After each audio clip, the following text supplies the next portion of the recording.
आपण सर्वांना नमस्कार आणि आजच्या सत्रात आपण रेखाचित्रानुसार tape, rule, square, line pen आणि लेवलच्या सहाय्याने काम सेट करायला शिकणार आहोत. या सत्राच्या शेवटी आपण हे करू शकाल: बिल्डिंगची तिसरी ओळ चिन्हांकित करणे,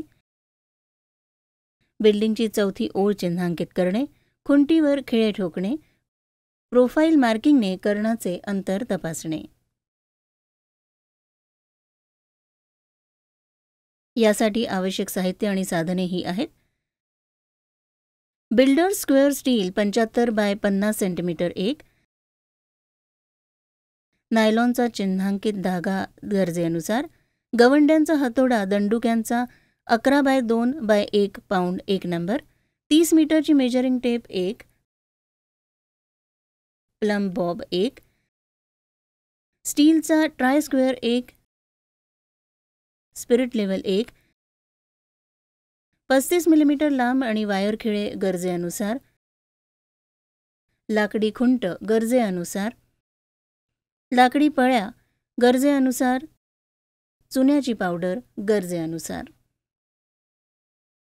चला आता आपण प्रक्रिया सुरू करू. बिल्डिंगची तिसरी ओळ मार्क करा.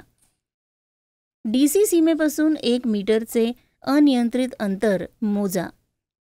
पायाच्या खोदकामाच्या रुंदीसह बिल्डिंगच्या मागील बाजूचे एकूण परिमाण स्पष्ट करण्यासाठी P5 आणि P6 बिंदू शोधा. मेजरिंग करताना स्टील टेपला शक्य तितक्या कमी परंतु स्पष्टपणे जमिनीच्या वर आणि जमिनीच्या योग्यतेने आडवे पसरवा आणि धरा.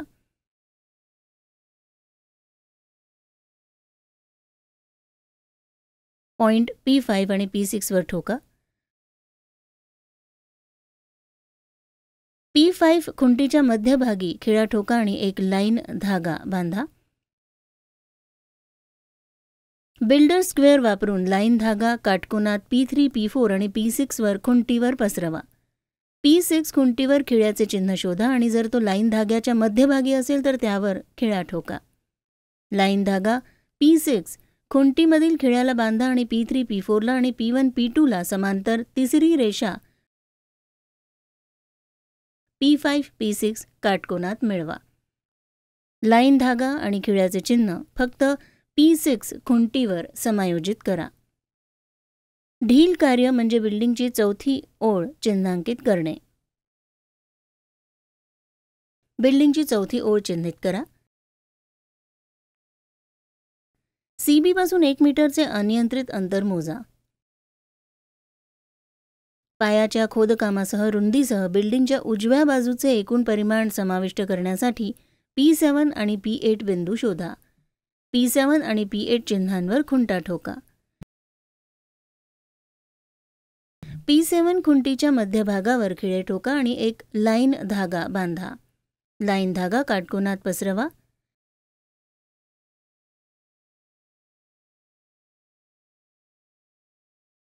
P8 खुंटीवर खिळ्याचे चिन्ह शोधा आणि जेणेकरून तो लाईन धाग्याच्या मध्यभागी असेल तर एक खुंट ठोका.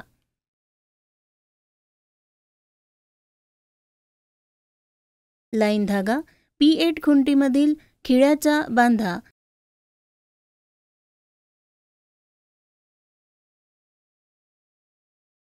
आणि P5, P6 आणि P3, P4 रेषेच्या समांतर काटकोनात चौथी ओळ P7, P8 मिळवा.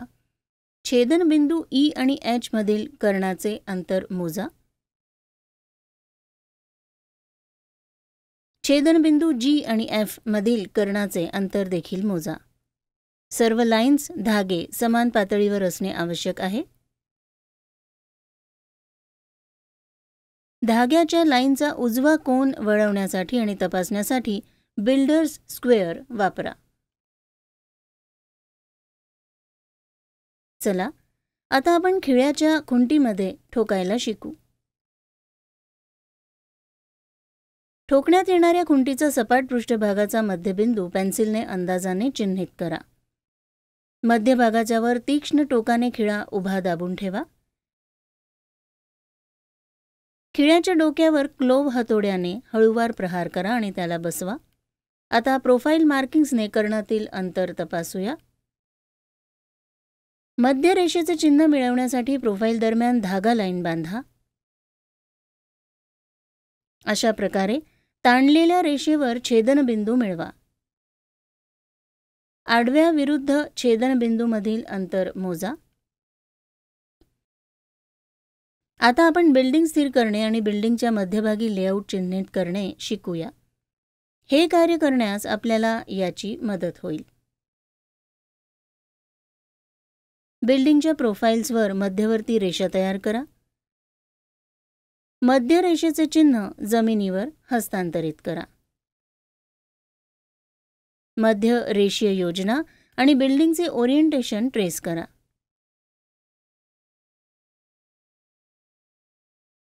लक्षात ठेवा की लेव्हल्स फक्त धाग्याच्या जाडीने वेगळे केले जातात. आता सर्व लाईन धागे P1, P2, P3, P4, P5, P6 आणि P7, P8 ला समान पातळीवर बांधा.